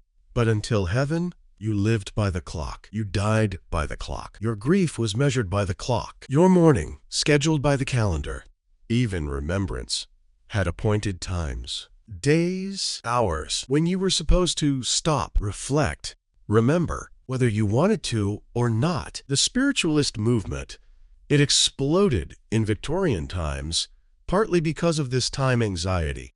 The seances, they promised communication across time, across death. The medium would say, I have a message from someone who passed 2 years ago. Time bridged the dead, reaching across time, proving that time wasn't absolute, wasn't final. That love, connection, could transcend the clock. The seances themselves, they were scheduled. Tuesday evening at 8 p.m. Appointments with the dead. Death, domesticated, made, manageable. You could plan for it. Put it on your calendar. Tuesday at 8 o'clock, we'll speak to Mother. Grief, organized, contained, scheduled. But the seances, they were also theatrical. The medium would create atmosphere. Dim lights, mysterious sounds, and time would behave strangely. The seance might last an hour, but feel like minutes, or feel like endless hours. Time became fluid, malleable, in the presence of death, of spirits, of the supposedly supernatural normal time rules didn't apply. This gave people comfort and hope that maybe, just maybe, time wasn't the absolute master they'd made it. That maybe, in death, time relaxed, released, stopped measuring, stopped judging, stopped ticking relentlessly forward toward inevitable decay and dissolution and forgotten graves and forgotten cemeteries where nobody came anymore because everyone who remembered was also dead. The Victorian ghost stories, they played with time too. Ghosts were people out of time, stuck, repeating. The phantom coach that appeared every night at midnight. The lady in white who walked the halls at 3 a.m. The sobbing child heard every anniversary of its death. Time, looping, circular, trapped. The ghosts couldn't move forward through time, couldn't rest, couldn't escape the clock. These stories terrified Victorians because they suggested death might not end time's tyranny, might not bring rest. You might be trapped in time forever, repeating the same moments, the same hours, the same agonies for eternity. The clock continuing, even after death, even in the grave, even as a ghost, never stopping, never resting, never done. The railway accidents, they created their own kind of time trauma. Sudden, unexpected, mass death, dozens killed in seconds. Time compressed. One moment, alive, traveling, thinking about dinner or business or the family waiting at the station. The next moment, dead. No warning, no preparation, no time to say goodbye. The newspapers reported these accidents with obsessive detail, including times. The accident occurred at precisely 2:47 p.m. The train was running 17 minutes behind schedule. Death was instantaneous. Time used to make sense of senselessness, to create order from chaos, to measure the immeasurable horror of sudden mass death. And the families, they'd fixate on the times. If only the train had been on schedule, he would have been past that section of track. If only he'd missed that train, caught the next one. Time becoming torture. All the what-ifs, all the narrow margins, seconds, minutes, that separated life from death. The pocket watches recovered from railway accident victims, they'd often be stopped. Impact damage, frozen at the moment of collision. And families, they'd keep these watches broken, stopped, never repaired, because that frozen time was sacred. The last moment, the exact instant when everything ended, a permanent record of when time ran out. The insurance companies, they use time too. Life insurance policies with specific terms. Pay premiums for X number of years. Coverage begins after Y months. Suicide exclusions for the first Z years. Death financialized. Time-based. They'd calculate actuarial tables, how long people typically lived, by profession, by class, by neighborhood. Your expected lifespan determined your premiums. Time literally priced. And when someone died, the insurance company would investigate, verify the timeline, date of death, time of death, how long they'd held the policy. All the times had to match, had to be documented, had to be proven, because insurance fraud was common. People lying about death dates, backdating policies, trying to cheat time, cheat death, cheat the system. The workhouses, when inmates died, the deaths were recorded with precision, time, date, cause, everything documented. But the burial, that was scheduled for convenience. The workhouse convenience. Bodies held until there were enough for a mass burial. Efficient, cost-effective, the pauper dead, waiting their turn, accumulating until the scheduled group burial day. This was degrading, intentionally degrading, because workhouse death was supposed to be terrible. A deterrent. Look what happens if you end up here. You die and wait, unburied, unclaimed, until there are enough corpses to make a cartload, to make the trip to the pauper cemetery worthwhile. Your death scheduled around efficiency, around cost, around convenience for everyone except you. The anatomy schools, they had schedules too. Deliveries of corpses. On certain days, at certain times, the bodies from workhouses, from prisons, from unclaimed dead, they'd arrive on schedule to be dissected, studied, destroyed. The medical students, they had labs, scheduled labs. Dissection Tuesday and Thursday, 2 o'clock to 5 p.m. Like any other class, except the subject matter was death, was flesh, was people. The students, they became desensitized. Had to. You can't be squeamish, can't be emotional, can't think too much about who this was, what life they lived, what dreams they had. You just dissect, study, learn in your allotted time, because at 5 p.m. the lab closes. And if you're not finished, too bad. Come back. Next scheduled session. Time. Stripped death of dignity, of humanity, of meaning. Death became data, scheduled events, logistics, time slots. The individual tragedy, lost, buried under schedules and timetables, and the relentless ticking of clocks that measured everything except what actually mattered. And what mattered: love, loss, grief, memory, connection, the things that can't be scheduled, can't be measured, can't be controlled by any clock. But the Victorians, they tried. Oh, how they tried, because trying to control time was better than admitting the truth. That time controls us, that the clock wins always, that every ticking second brings us closer to our own stopped watches, our own frozen moments, our own appointment with death. The appointment with death, that was the one meeting no Victorian could cancel, couldn't reschedule, couldn't send regrets. And this terrified them because they'd built their entire world on the promise that time could be managed, controlled, optimized. Their railways ran on time. Their factories operated on schedules. Their lives followed timetables. But death?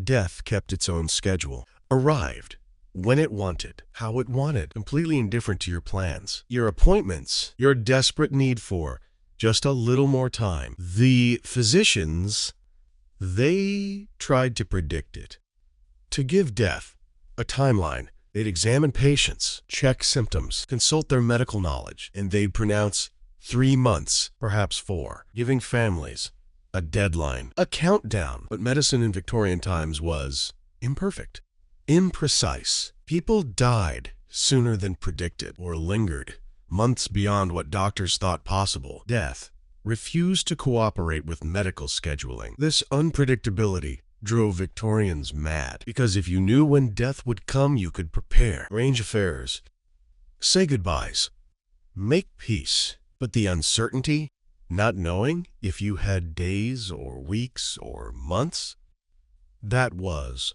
torture. Some families, they'd keep vigil for weeks, everyone exhausted, emotionally drained, financially devastated by lost work time, waiting for death to arrive. And sometimes death didn't come. The patient recovered against all expectations, against the doctor's timeline, And this should have been joyful, miraculous. But sometimes there was also resentment, complicated feelings, because people had already grieved, had already mourned, had already made plans for after, and now they had to unmake those plans, ungrieve, return to normal, as if the waiting, the watching, the emotional preparation hadn't happened. The clock couldn't be rewound, but life had to continue anyway. The sudden deaths, they were different. Heart attacks, strokes, accidents. No warning, no time to prepare. One moment, alive. Next moment, gone. And the families, they'd be traumatized. But he was fine this morning. We were talking, planning. He was going to all those future plans, all those assumptions about tomorrow, destroyed in an instant. The clock showed the time, but time had stopped making sense. The coroners, they'd investigate sudden deaths, determine time of death, cause of death, reconstruct what happened, when, in what order, creating timelines. Deceased last seen alive at 10:30 a.m. Body discovered at 2:15 p.m. Death estimated to have occurred between 11 a.m. and noon. Precision, even when there was no precision, just estimates, guesses, trying to impose order on chaos. Life insurance investigators, they were worse. They'd question everyone, verify timelines, check for inconsistencies, because fraud was common enough to be paranoid about. People killing spouses for insurance money, backdating policies, lying about health. The investigators, they had to verify everything, every time, every date, every detail. Death had become a financial transaction, and financial transactions required proof, documentation, precise timelines. Families dealing with sudden death, they'd struggle with time in strange ways. What was he doing at the exact moment? What was I doing when he died? People would reconstruct, calculate. I was having tea at 11:30. He must have already been gone, and I didn't know. I was drinking tea, and he was already dead. Guilt. Irrational guilt about not knowing, not feeling it, not sensing. The moment when time stopped for someone you loved. The churches, they preached about this, about being ready, because death comes like a thief in the night at an hour you don't expect. So you must always be prepared. Keep your spiritual house in order. Confess sins. Make amends. Live as if every day might be your last, because it might be. The clock gives no warnings. This created pervasive anxiety, especially in children who'd hear these sermons, these warnings, and lie awake at night, terrified. What if I die tonight? What if I'm not ready? What if time runs out before I've done enough? Been good enough? The Victorian child, burdened with mortality awareness that would seem cruel to us now. But to them, it was necessary, essential. Teaching children to respect time, to fear death, to live properly. The evangelical movements, they were obsessed with time, with urgency. Now is the day of salvation. Don't delay. Tomorrow may be too late. Revivalist preachers would whip crowds into frenzies. People rushing forward, confessing sins, converting, being saved. Right now, this moment, because next moment might be too late. Death might come. And then, eternity in hell, forever. No more chances, no more time. This urgency, it sold, it motivated, it terrified people into action, into compliance, into conformity, because the alternative, eternal damnation, was too horrifying to risk. Better to give up your time now, your freedom now, your pleasures now. Better to live by strict schedules and moral codes and church attendance. Better to obey, because time was short, death was certain, and hell was forever. The concept of eternity, it haunted Victorian minds forever. Never-ending time, without end. They couldn't comprehend it, couldn't imagine it, but they believed in it. Heaven or hell, forever. Your actions in this brief mortal life, determining your fate for all eternity. The pressure was immense. Get it right. Live correctly. Don't waste time. Don't sin. Don't fail. And this eternal perspective, it made mortal time seem trivial. What's 70 years compared to eternity? What's a lifetime of suffering if heaven awaits? The preachers would say this: use it to make people accept poverty, accept hardship, accept injustice. It's temporary, brief. Soon you'll be in glory. Don't complain. Don't rebel. Don't fight for better conditions. Just wait. Endure. Your time will come. But for the wealthy, time was different. They had more of it, or so it seemed. Their lives weren't shortened by factory work, by malnutrition, by dangerous labor. They could afford doctors, medicine, rest. Their time was worth more, lasted longer, could be spent on leisure, education, pleasure, not just survival. The life expectancy statistics, they showed this starkly. A child born in a wealthy London neighborhood might expect to live to 60, even 70. A child born in the slums, 35, maybe 40 if lucky. 25 years difference or more. Your birth location, your social class determined how much time you got. How many ticks of the clock, how many birthdays, how many sunrises, and everyone knew this. The statistics were published, discussed, used in arguments for reform, for sanitation, for better housing, for workers' rights. Because if you could prove with numbers, with time measurements,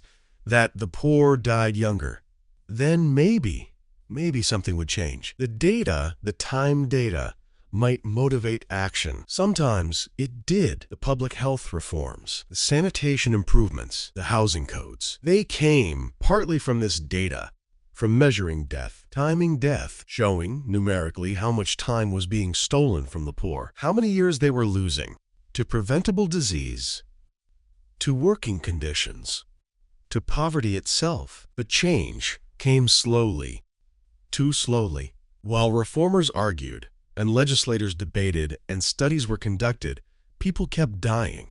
On schedule, predictably, the mortality statistics didn't change fast enough. Each year's numbers similar to the last. Death continuing its harvest, regardless of intentions, or speeches, or promises. The cemeteries, they filled faster than expected. The great Victorian cemeteries, built to last centuries, they were filling within decades. Too many dead. Too little space. The grave plots, they started being reused sooner than planned. Bones dug up, moved to charnel houses to make room for fresh dead. Time, even in death, ran out. This shocked people. The promise had been perpetual rest. Here lies forever. But forever was expensive, required space, and space was finite. So graves were recycled. Time limits imposed. You got your plot for 50 years, 100 if your family paid extra.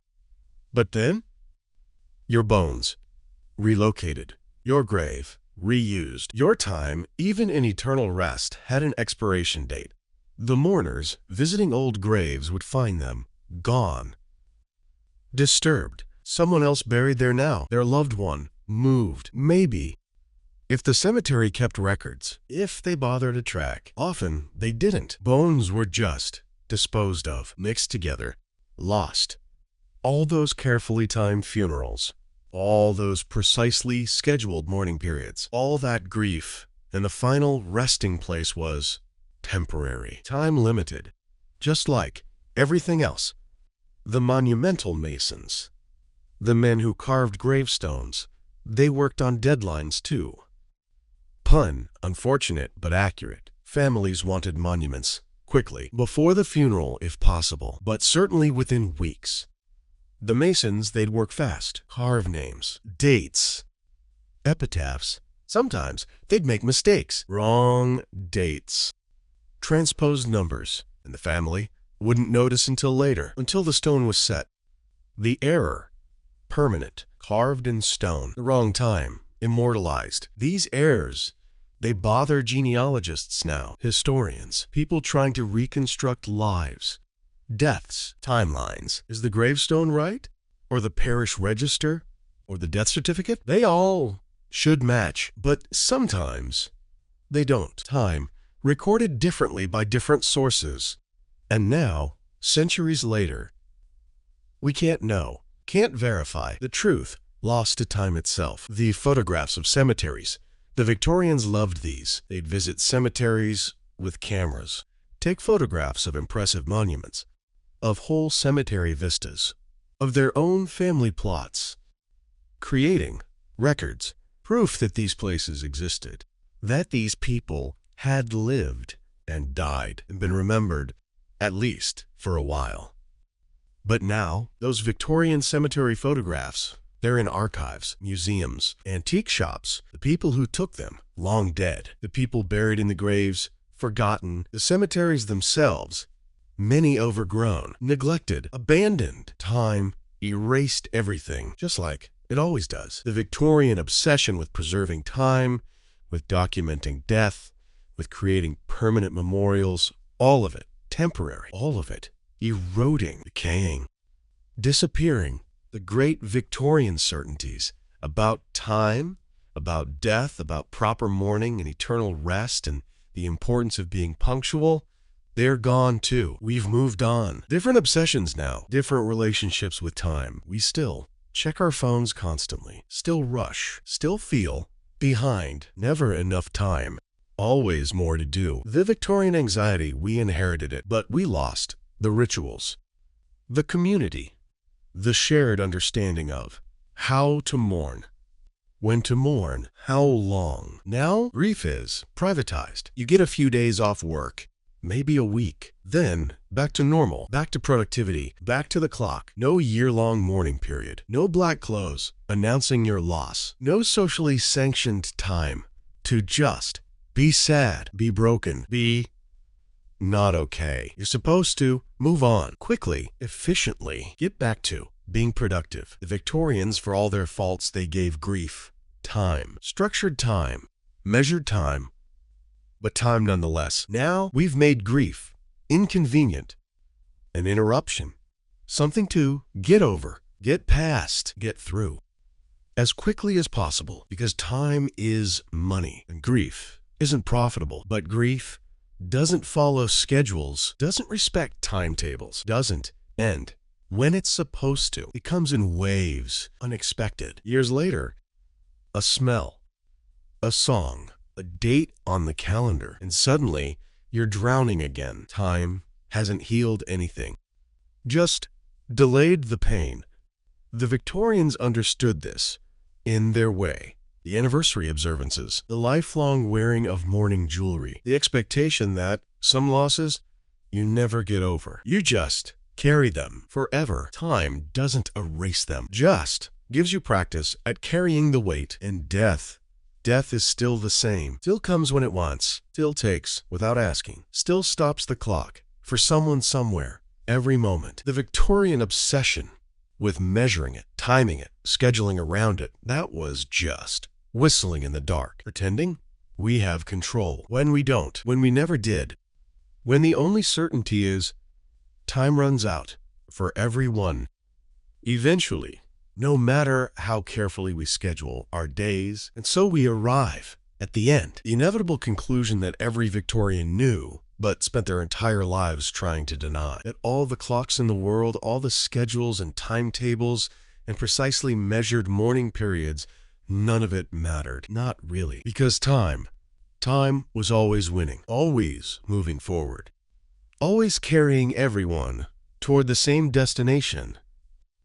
Death, the great equalizer, the appointment that no one could miss. The Victorian obsession with time, it was really an obsession with control, with order, with making sense of a world that was changing too fast, industrializing, urbanizing, modernizing, everything accelerating. The old rhythms, the agricultural seasons, the sunrise and sunset that had governed human life for millennia, they were being replaced by factory whistles, by railway timetables, by the relentless ticking of mechanical clocks. And people were struggling to adapt. The human body, the human mind, they weren't designed for this pace, this pressure, this constant surveillance by the clock. We're biological beings. We run on circadian rhythms, on hunger and fatigue, on emotional cycles that don't fit neatly into hour-long segments. But the Victorians, they tried to force it, tried to make humans mechanical, predictable, controllable, like the machines they were building. It didn't work.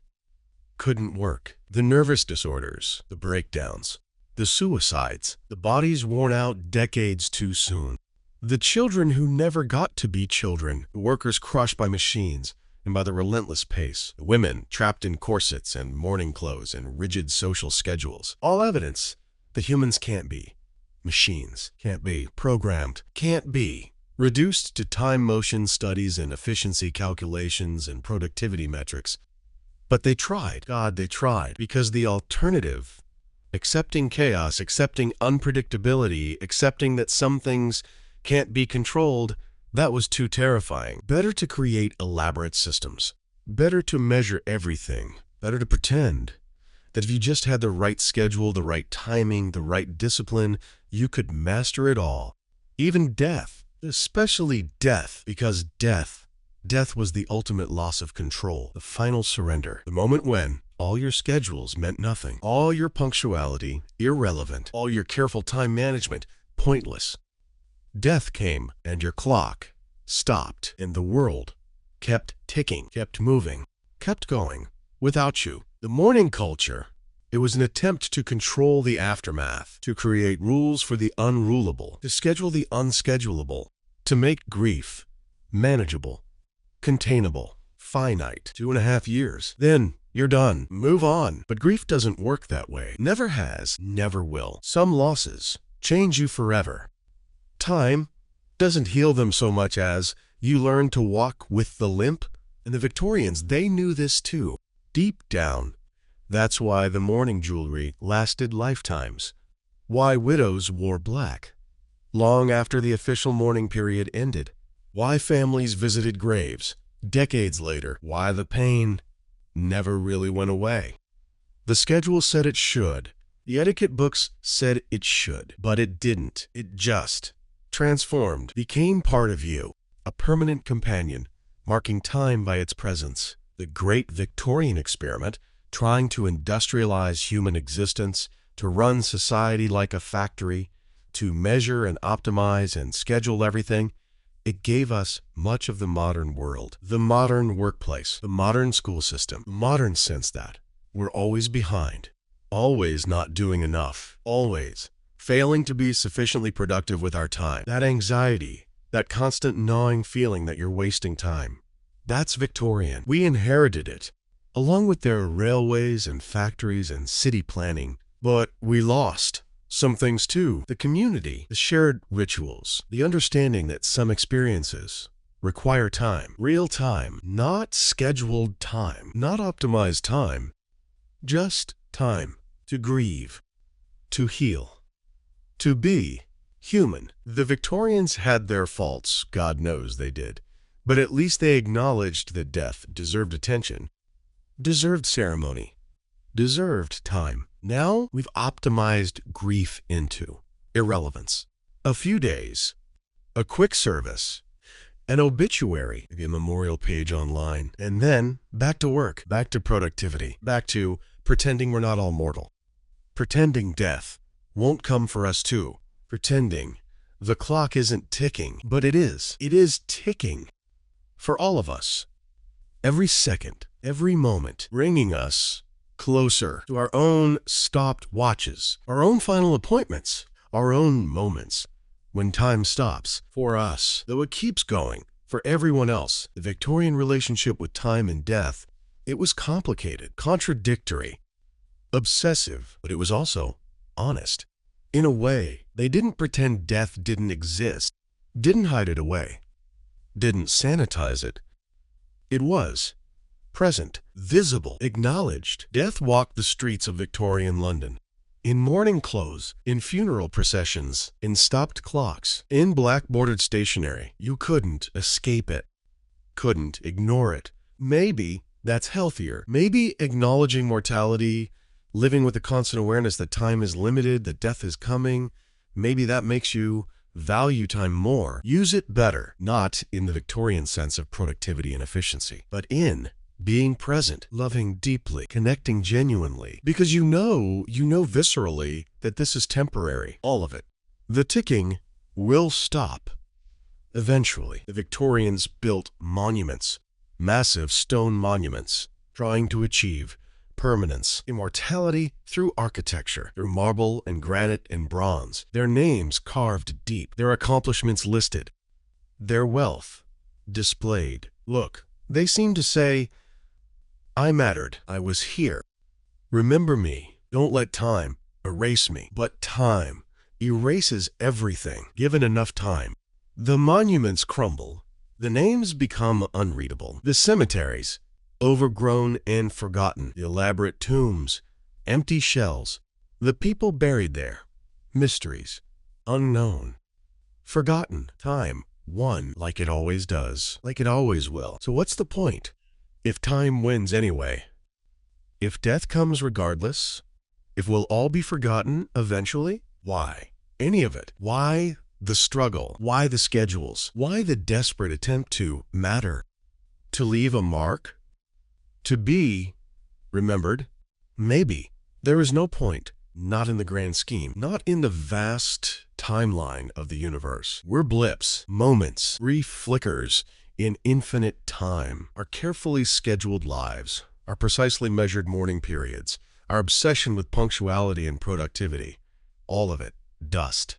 Eventually. But maybe the point isn't permanence, isn't being remembered forever. Maybe the point is the time we have, the moments, the connections, the love, the grief, even the grief. Because grief is love's shadow. The price we pay for caring, for connecting, for allowing ourselves to matter to each other. Even though we know it's temporary, know it will hurt, know that time will separate us through death, if nothing else. The Victorians, they felt this acutely. That's why they created such elaborate rituals, such precise schedules for mourning. They were trying to honor the magnitude of loss, to say, this person mattered. Their absence matters. We will mark time by this loss. We'll carry it for years.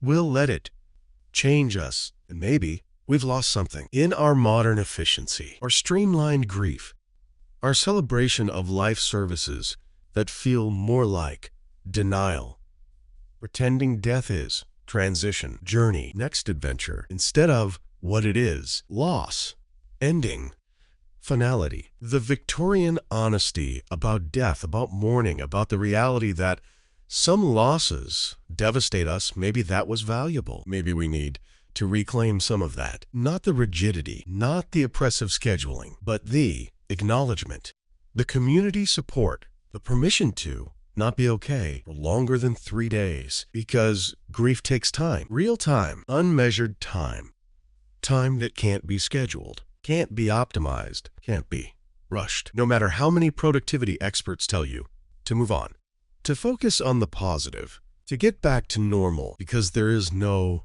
normal, not after loss. There's just a new configuration, a new reality where someone isn't there anymore, and learning to live in that reality takes time, however long it takes.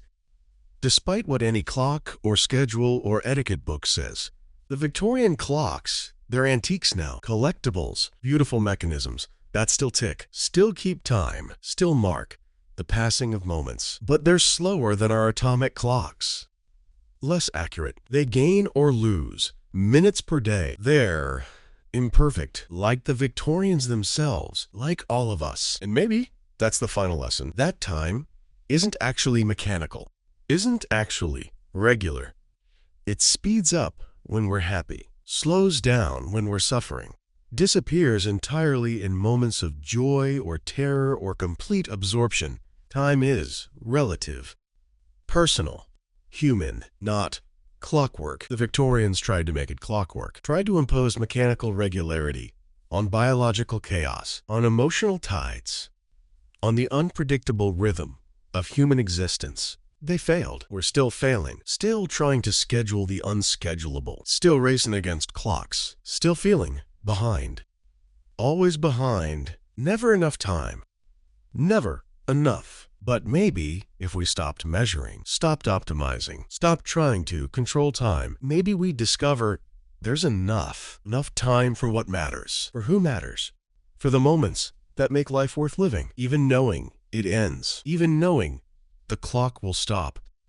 Eventually, for all of us, the Victorian obsession with time, with death, with trying to schedule and measure and control the uncontrollable, it was human, deeply human. The attempt to create meaning, order, significance, in the face of inevitable chaos, inevitable loss, inevitable ending. They failed, but they tried. With impressive dedication, with elaborate rituals, with stopped clocks and measured mourning and precisely timed funerals, and we're still trying.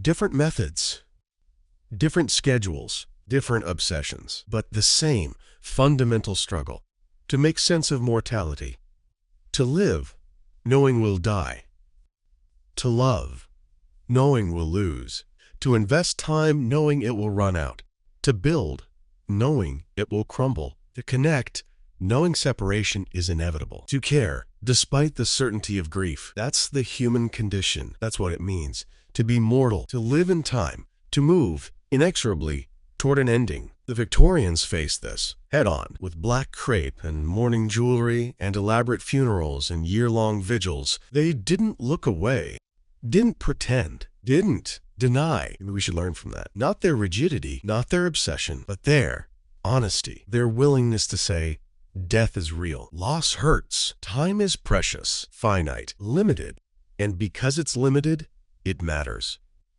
Every moment, every connection, every tick of the clock. So as we reach the end of this journey through Victorian time obsession, through their elaborate dance with death and mourning and the relentless ticking of mechanical clocks, what are we left with? Understanding, perhaps, of a culture that faced the same questions we face, struggled with the same fears, tried to control what can't be controlled, failed, as we all fail, but tried anyway, because what else can we do except try, except mark time, except honor those who've run out of time, except live while we still can, while the clock still ticks, while there's still time. The ticking continues for us, for now, but someday it will stop. Our clocks will freeze. Our time will end, and others will carry on. We'll mark our passing. We'll grieve however they grieve, for however long, and then they too will stop, and on, and on. The great wheel of time, turning, carrying us all toward the same destination. Different schedules, different routes, same final stop. The Victorians knew this, lived with this knowledge. Every day, every ticking second. And they tried, they tried to make it mean something. To create order from chaos, schedule from randomness, permanence from the utterly impermanent. They failed. We all fail. Time wins. Always. In the end, but until the end, we have moments. We have now. We have this breath, this heartbeat, this tick of the clock, and maybe that's enough. Has to be enough, because it's all we get, all anyone gets. Time, limited time, precious time, mortal time. Running out. For all of us. Eventually, inevitably. Like clockwork. Good night.